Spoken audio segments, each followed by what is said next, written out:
ਗੁਰਮਤਿ ਪ੍ਰੇਮੀਓ, ਵਾਹਿਗੁਰੂ ਜੀ ਕਾ ਖਾਲਸਾ, ਵਾਹਿਗੁਰੂ ਜੀ ਕੀ ਫਤਿਹ।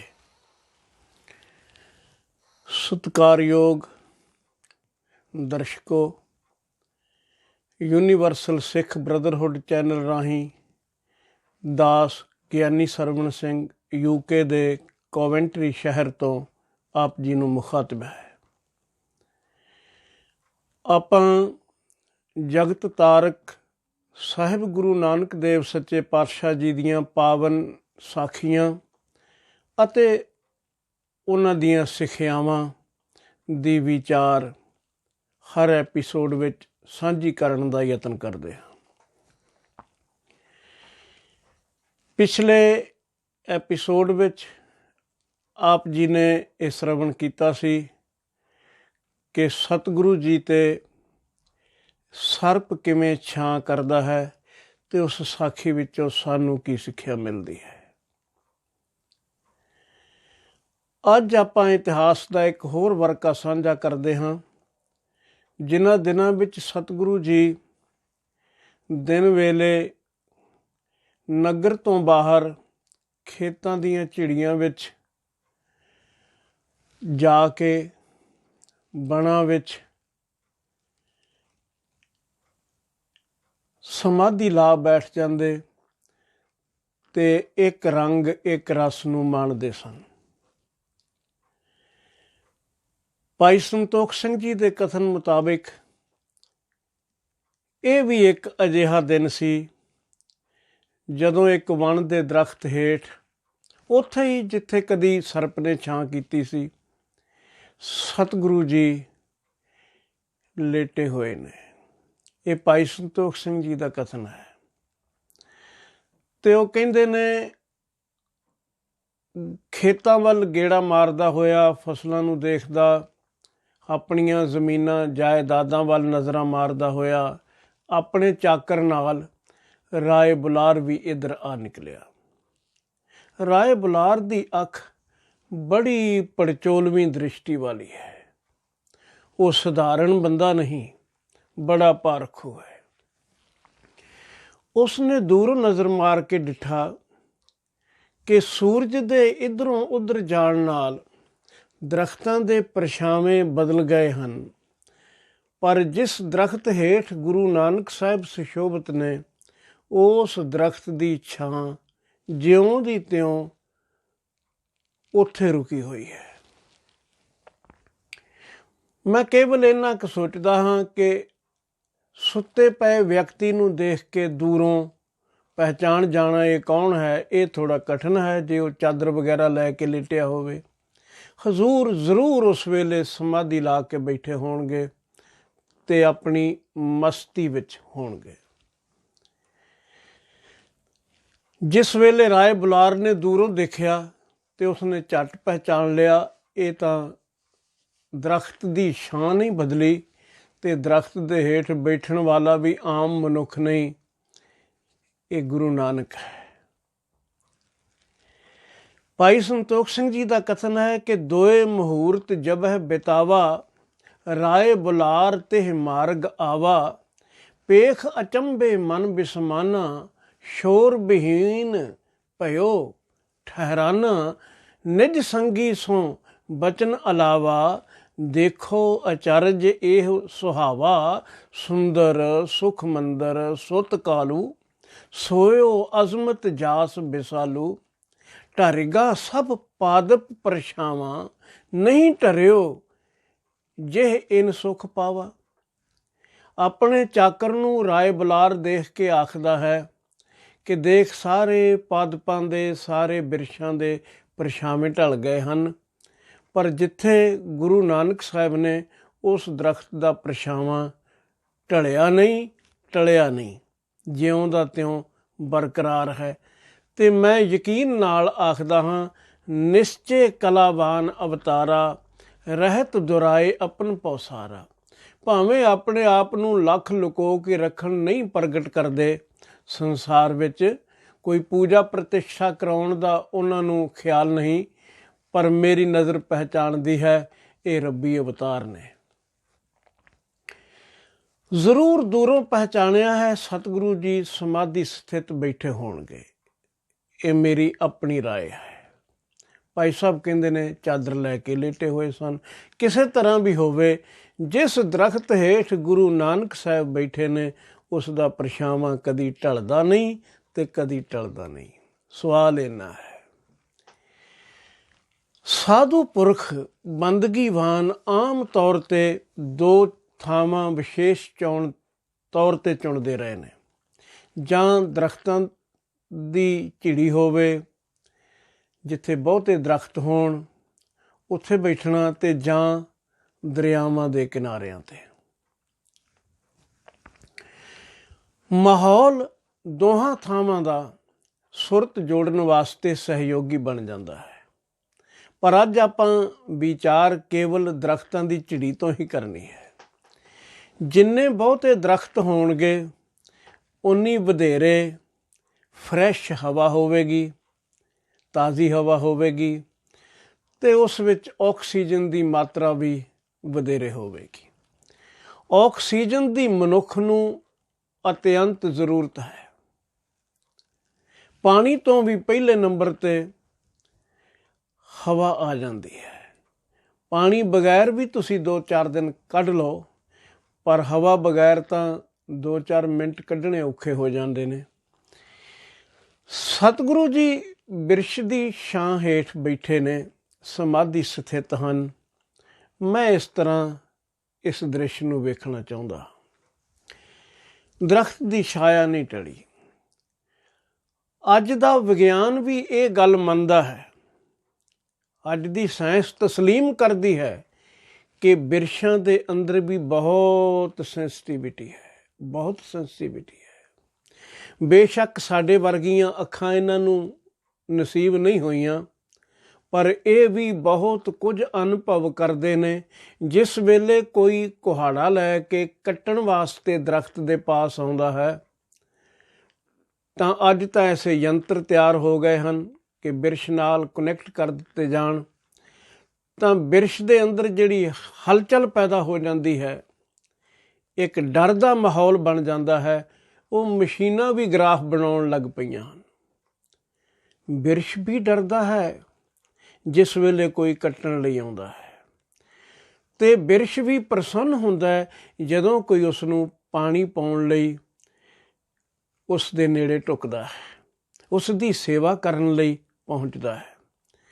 ਹੋਰ ਤਾਂ ਹੋਰ ਇਹ ਅੱਖਾਂ ਦੀ ਗੱਲ ਵੀ ਇੱਕ ਪਾਸੇ ਰਹਿਣ ਦਿਓ, ਦੇਖਦਾ ਨਹੀਂ ਪਰ ਅਨੁਭਵ ਕਰਦਾ ਹੈ। ਸੁਣਾਈ ਦੇਣ ਵਾਸਤੇ ਦਰਖਤ ਨੂੰ ਲੱਗੇ ਹੋਏ ਕੋਈ ਕੰਨ ਨਹੀਂ, ਲੇਕਿਨ ਸੰਗੀਤ ਦੀ ਵਾਈਬ੍ਰੇਸ਼ਨ ਨੂੰ ਦਰਖਤ ਪਕੜਦੇ ਨੇ। ਤੁਸੀਂ ਕਦੀ ਤਜਰਬਾ ਕਰਕੇ ਦੇਖੋ, ਘਰ ਵਿੱਚ ਇੱਕ ਕਮਰੇ ਵਿੱਚ ਗਮਲਿਆਂ ਵਿੱਚ ਬੂਟੇ ਕੁਝ ਲਾ ਕੇ, ਤੇ ਉੱਥੇ ਸੰਗੀਤ ਦਾ ਮਾਹੌਲ ਹਮੇਸ਼ਾ ਲਈ ਬਣਾ ਦਿਓ ਕਿ ਕਲਾਸੀਕਲ ਮਿਊਜ਼ਿਕ ਚੱਲਦਾ ਰਹੇ। ਦੂਜੇ ਕਮਰੇ ਵਿੱਚ ਲੱਗੇ ਹੋਣ ਬੂਟੇ ਗਮਲਿਆਂ ਵਿੱਚ ਬਿਲਕੁਲ ਉਸੇ ਪ੍ਰਕਾਰ ਦੇ, ਪਾਣੀ ਵੀ ਓਨਾ ਹੀ ਦਿਓ, ਸੇਵਾ ਓਨੀ ਕਰੋ ਜਿੰਨੀ ਦੂਜਿਆਂ ਦੀ ਕਰਦੇ ਹੋ, ਪਰ ਉੱਥੇ ਦਾ ਮਾਹੌਲ ਖਰਾਬ ਕਰ ਦਿਓ। ਤੁਸੀਂ ਮਹਿਸੂਸ ਕਰੋਗੇ ਕੁਝ ਹਫ਼ਤਿਆਂ ਵਿੱਚ ਹੀ ਦੋਹਾਂ ਦੀ ਵਧਣ ਦੀ ਰਫ਼ਤਾਰ ਵਿੱਚ, ਫਲਣ ਫੁੱਲਣ ਵਿੱਚ, ਮੌਲਣ ਵਿੱਚ, ਉਹਨਾਂ ਨੂੰ ਫੁੱਲ ਆਉਣ ਵਿੱਚ ਜ਼ਮੀਨ ਅਸਮਾਨ ਦਾ ਅੰਤਰ ਹੋਵੇਗਾ। ਦਰਖਤ ਵੀ ਸੰਗੀਤ ਦੀ, ਮਿਊਜ਼ਿਕ ਦੀ ਵਾਈਬ੍ਰੇਸ਼ਨ ਕਬੂਲਦੇ ਹਨ। ਜੇ ਇਹ ਕਬੂਲ ਕਰਦੇ ਨੇ, ਇੱਥੋਂ ਤੱਕ ਤਾਂ ਅਸੀਂ ਰਿਸਰਚ ਕਰ ਲਈ, ਪਰ ਜਿੱਥੋਂ ਤੱਕ ਵੀ ਸਾਡੀ ਰਿਸਰਚ ਪਹੁੰਚਦੀ ਹੈ ਉੱਥੇ ਅੰਤ ਨਹੀਂ, ਕੁਦਰਤ ਦਾ ਅੰਤ ਨਹੀਂ। ਮਨੁੱਖ ਕਈ ਵਾਰੀ ਇੰਝ ਭੁਲੇਖੇ ਵਿੱਚ ਪੈ ਜਾਂਦਾ ਹੈ ਕਿ ਜਿੰਨਾ ਮੈਂ ਜਾਣ ਲਿਆ ਹੈ, ਖਬਰੇ ਇੱਥੇ ਬਸ ਹੈ ਤੇ ਇਸ ਤੋਂ ਵੱਧ ਕੁਝ ਨਹੀਂ। ਨਹੀਂ, ਸਾਡੀ ਜਾਣਕਾਰੀ ਬਹੁਤ ਅਧੂਰੀ ਹੈ। ਮਨੁੱਖ ਮੁੱਕ ਜਾਂਦਾ ਹੈ, ਪਰ ਕੁਦਰਤ ਦੀ ਗਹਿਰਾਈ ਦਾ ਅੰਤ ਨਹੀਂ ਆਉਂਦਾ, ਨਹੀਂ ਮੁੱਕਦਾ। ਅਨੇਕਾਂ ਰਿਸਰਚ ਕਰਦੇ ਚਲੇ ਗਏ, ਅਨੇਕਾਂ ਚਲੇ ਜਾਣਾ ਹੈ, ਪਰ ਨਾ ਕਾਦਰ ਦਾ ਨਾ ਕੁਦਰਤ ਦਾ ਅੰਤ ਕੋਈ ਨਹੀਂ ਪਾ ਸਕਿਆ। ਇਉਂ ਹੀ ਤੁਸੀਂ ਸੰਗੀਤ ਨਾ ਵਜਾਓ, ਬੋਲੋ ਨਾ, ਪਾਣੀ ਪਾਉਣ ਵੀ ਨਹੀਂ ਗਏ, ਕੱਟਣ ਲਈ ਵੀ ਦਰਖਤ ਨੂੰ ਨਹੀਂ ਗਏ, ਪਰ ਉਸ ਦੇ ਪਾਸ ਬੈਠੇ ਕਿਸੇ ਮਸਤੀ ਦੇ ਆਲਮ ਵਿੱਚ ਲੀਨ ਹੋਵੋ।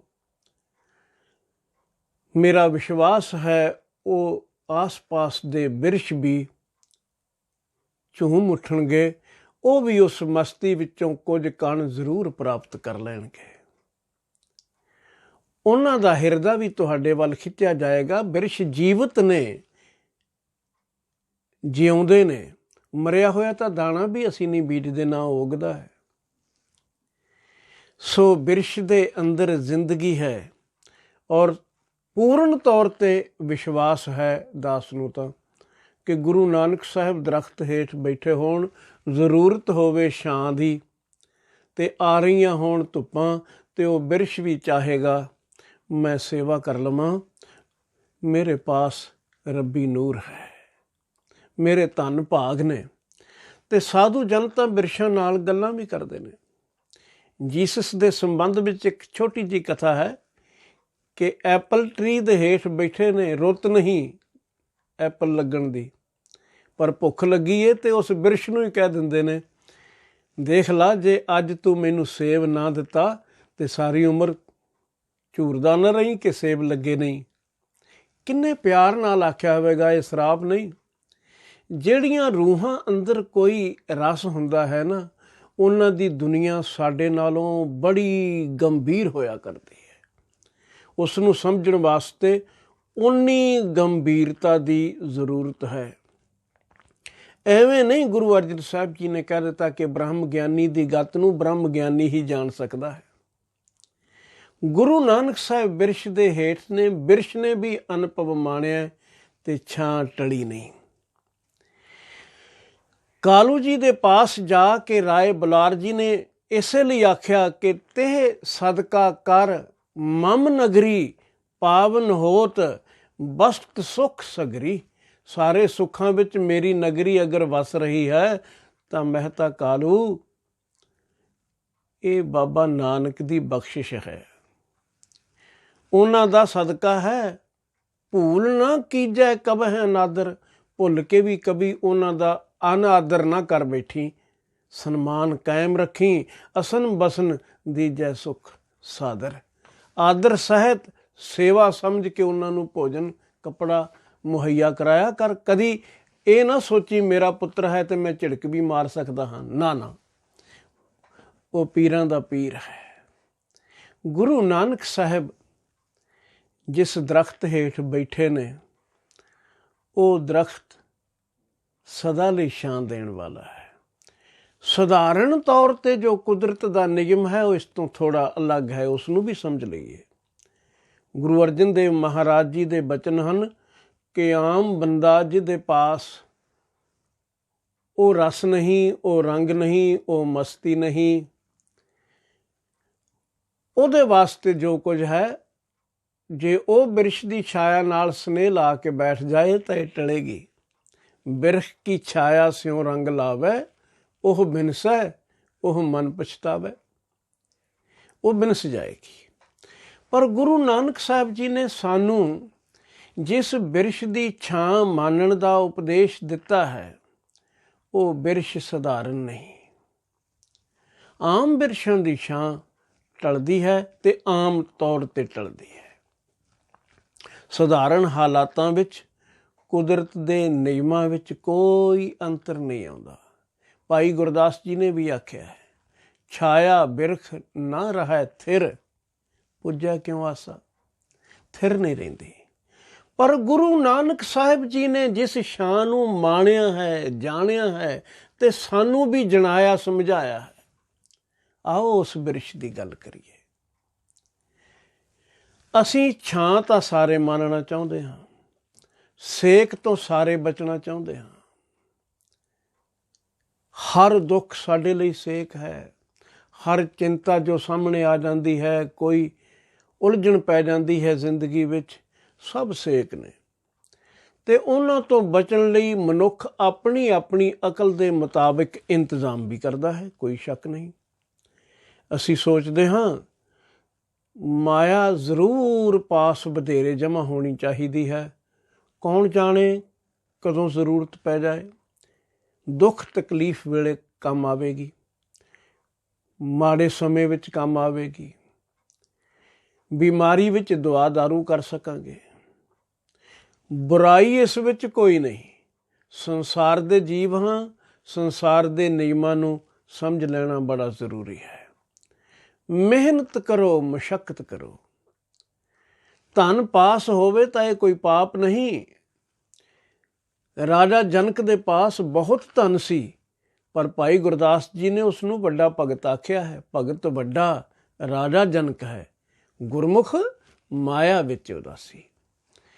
ਪਰ ਜੇ ਅਸੀਂ ਸੋਚੀਏ ਕਿ ਇਹ ਮਾਇਆ ਸਦਾ ਦੀ ਛਾਇਆ ਬਣ ਸਕੇਗੀ ਤਾਂ ਫਿਰ ਸਾਨੂੰ ਭੁਲੇਖਾ ਹੈ।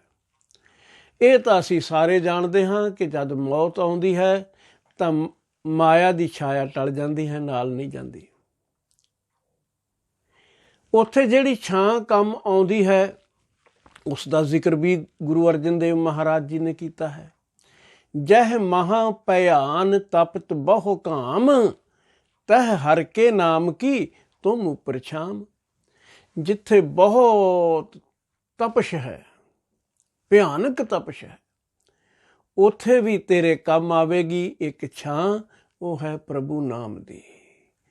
ਨਿਰੰਕਾਰ ਦੀ ਛਾਇਆ ਜਿਨ੍ਹਾਂ ਖੁਸ਼ ਨਸੀਬਾਂ ਨੇ ਹਾਸਲ ਕਰ ਲਈ, ਫਿਰ ਇਹ ਛਾਇਆ ਕਦੀ ਟਲੀ ਨਹੀਂ, ਇਹ ਸਦਾ ਲਈ ਬਣ ਜਾਂਦੀ ਹੈ। ਮਾਇਆ ਦੀ ਛਾਇਆ ਥਿਰ ਨਹੀਂ। ਅਸੀਂ ਸੋਚਦੇ ਹਾਂ ਵੱਡਾ ਪਰਿਵਾਰ ਕਬੀਲਾ ਹੈ ਮੇਰਾ ਤੇ ਇਹ ਵਿਪਤਾ ਵੇਲੇ ਮੈਨੂੰ ਤਪਸ਼ ਤੋਂ ਬਚਾ ਲਏਗਾ। ਪਰ ਆਮ ਸਾਹਮਣੇ ਮਿਸਾਲਾਂ ਨੇ, ਰੋਗ ਐਸਾ ਲੱਗ ਗਿਆ ਪਰਿਵਾਰ ਦੇ ਜੀਅ ਖੜੇ ਚਾਹੁਣ ਵੀ ਤਾਂ ਵੀ ਉਸ ਸੇਕ ਤੋਂ ਬਚਾ ਨਹੀਂ ਸਕਦੇ, ਬਿਮਾਰੀ ਤੋਂ ਬਚਾ ਨਹੀਂ ਸਕਦੇ। ਸਿਕੰਦਰ ਪਾਸ ਬੜਾ ਅਮਲਾ ਫੈਲਾ ਸੀ, ਵੈਦ ਵੀ ਸਨ, ਫੌਜੀ ਵੀ ਸਨ, ਧਨ ਦੀ ਕੋਈ ਕਮੀ ਨਹੀਂ ਸੀ, ਕਿੰਨੇ ਦੇਸ਼ ਜਿੱਤ ਲਏ ਉਸਨੇ। ਪਰ ਤਰਲੇ ਮਾਰਦਾ ਰਿਹਾ ਕਿ 24 ਘੰਟੇ ਜ਼ਿੰਦਗੀ ਹੋਰ ਮਿਲ ਜਾਏ। ਕੋਈ ਐਸਾ ਦਾਰੂ ਵੈਦਾਂ ਨੇ ਹੱਥ ਖੜੇ ਕਰ ਦਿੱਤੇ, ਨਹੀਂ, ਸਾਡੇ ਵੱਸ ਦੀ ਗੱਲ ਨਹੀਂ। ਨਾ ਫੌਜ ਫਾਂਟਾ ਕੰਮ ਆਇਆ, ਨਾ ਮਾਇਆ ਛਾਇਆ ਬਣ ਸਕੀ। ਸਾਰੀਆਂ ਜਿੱਤਾਂ ਹਾਰ ਵਿੱਚ ਬਦਲ ਗਈਆਂ। ਜ਼ਿੰਦਗੀ ਦੀ ਬਾਜੀ ਹਾਰ ਗਿਆ ਸਿਕੰਦਰ। ਤੋ ਇਹ ਜਿਨ੍ਹਾਂ ਛਾਵਾਂ ਤੇ ਅਸੀਂ ਭਰੋਸਾ ਕਰਦੇ ਹਾਂ, ਇਹ ਜਿਸ ਵੇਲੇ ਸਮੇਂ ਦਾ ਸੂਰਜ ਪਾਸੇ ਨੂੰ ਹੁੰਦਾ ਹੈ, ਉਸ ਵੇਲੇ ਇਹ ਦੂਜੇ ਪਾਸੇ ਹੋ ਜਾਂਦੀਆਂ ਨੇ। ਹਨੇਰਾ ਆ ਜਾਂਦਾ ਹੈ, ਕੋਈ ਛਾਇਆ ਨਹੀਂ, ਆਪਣੀ ਛਾਇਆ ਵੀ ਨਹੀਂ ਸਾਥ ਦਿੰਦੀ।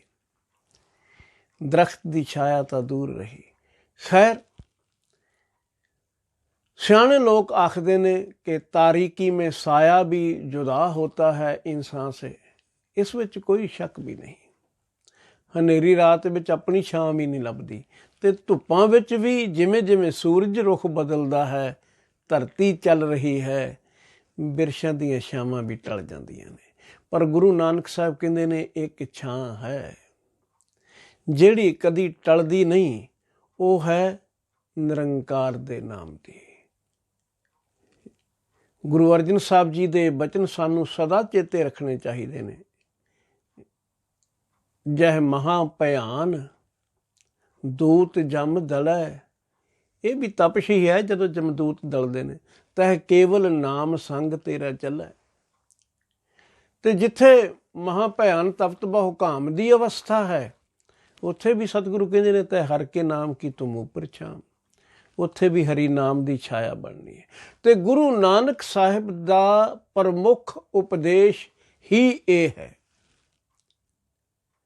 3 ਨੇ ਸਿਧਾਂਤ ਥੰਮੀਆਂ, ਸਿੱਖੀ ਦੀਆਂ, ਗੁਰਮਤ ਦੀਆਂ, ਇਨਸਾਨੀਅਤ ਦੀਆਂ ਵੀ। ਨਾਮ ਜਪ, ਕਿਰਤ ਕਰ, ਵੰਡ ਕੇ ਛਕ। ਇਸ ਵਿੱਚ ਵੀ ਨਾਮ ਜਪਣ ਨੂੰ ਪਹਿਲ ਕਿਉਂ ਦਿੱਤੀ ਹੈ? ਜਿਸ ਬੰਦੇ ਨੂੰ ਰੱਬ ਚੇਤੇ ਨਹੀਂ, ਉਹ ਕਿਰਤ ਵੀ ਸੱਚੀ ਸੁੱਚੀ ਕਰੇ ਕੋਈ ਗਾਰੰਟੀ ਨਹੀਂ। ਬੇਈਮਾਨੀ ਨਾਲ ਵੀ ਕਰ ਸਕਦਾ, ਠੱਗੀਆਂ ਵੀ ਮਾਰ ਸਕਦਾ ਹੈ, ਪਰ ਰੱਬ ਨੂੰ ਚੇਤੇ ਰੱਖਣ ਵਾਲਾ ਇਨਸਾਨ ਠੱਗੀ ਤੋਂ ਬਚਿਆ ਰਹਿੰਦਾ ਹੈ।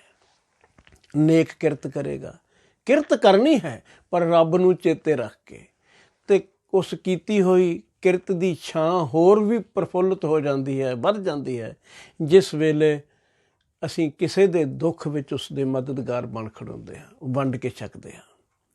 ਸਤਿਗੁਰੂ ਜੀ ਨੇ ਸਾਨੂੰ ਉਸ ਬਿਰਸ਼ ਦੀ ਛਾਂ ਮਾਨਣ ਦਾ ਉਪਦੇਸ਼ ਦਿੱਤਾ ਹੈ ਜੋ ਕਦੀ ਟਲਦੀ ਨਹੀਂ। ਉਹ ਹੈ ਪ੍ਰਭੂ ਦੀ, ਪ੍ਰਭੂ ਦੇ ਨਾਮ ਦੀ। ਵਾਹਿਗੁਰੂ ਜੀ ਕਿਰਪਾ ਕਰਨ ਅਸੀਂ ਵੀ ਉਸ ਬਿਰਸ਼ ਦੀ ਛਾਂ ਹੇਠ ਸੌਂ ਨਹੀਂ, ਸਮਾਧੀ ਲਾ ਕੇ ਬੈਠ ਸਕੀਏ, ਸਮਾਧੀ ਲਾ ਕੇ ਬੈਠ ਸਕੀਏ, ਉਸ ਰਸ ਨੂੰ ਮਾਣੀਏ, ਜਾਣੀਏ। ਪਰਮਾਤਮਾ ਕਿਸੇ ਸੱਤਵੇਂ ਆਕਾਸ਼ 'ਤੇ ਬੈਠਾ ਹੋਇਆ ਨਹੀਂ। ਜਿੱਥੇ ਵੀ ਤੁਸੀਂ ਹੋ, ਮਹਿਸੂਸ ਕਰਨ ਵਾਲੇ ਬਣੋ, ਉਸ ਦੀ ਛਾਇਆ ਤੁਹਾਡੇ ਉੱਪਰ ਹੋਵੇਗੀ। ਇਹ ਵਿਸ਼ੇਸ਼ ਨੁਕਤਾ ਸਦਾ ਯਾਦ ਰੱਖ ਲੈਣਾ। ਜਦੋਂ ਵੀ ਤਪਸ਼ ਮਹਿਸੂਸ ਹੋਵੇ, ਨਿਰੰਕਾਰ ਦੂਰ ਨਹੀਂ, ਅਨੁਭਵ ਕਰੋ ਛਾਂ ਮਿਲੇਗੀ। ਵਾਹਿਗੁਰੂ ਜੀ ਮਿਹਰ ਕਰਨ, ਅਸੀਂ ਗੁਰੂ ਕਾ ਸੰਦੇਸ਼ ਉਪਦੇਸ਼ ਜ਼ਿੰਦਗੀ ਵਿੱਚ ਅਪਣਾ ਸਕੀਏ।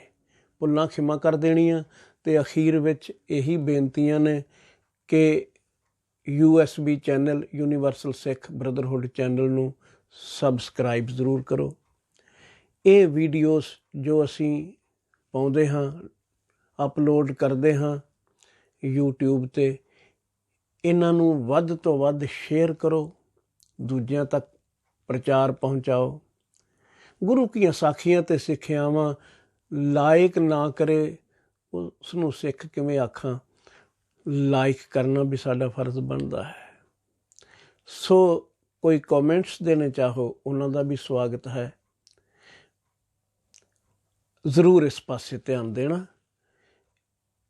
ਇੰਨੀਆਂ ਵਿਚਾਰਾਂ ਆਪ ਨਾਲ ਸਾਂਝੀਆਂ ਕਰਦੇ ਹੋਇਆਂ ਮੈਂ ਅਖੀਰ ਵਿੱਚ ਫਤਿਹ ਦੀ ਸਾਂਝ ਪਾਉਂਦਾ ਹਾਂ। ਵਾਹਿਗੁਰੂ ਜੀ ਕਾ ਖਾਲਸਾ, ਵਾਹਿਗੁਰੂ ਜੀ ਕੀ ਫਤਿਹ।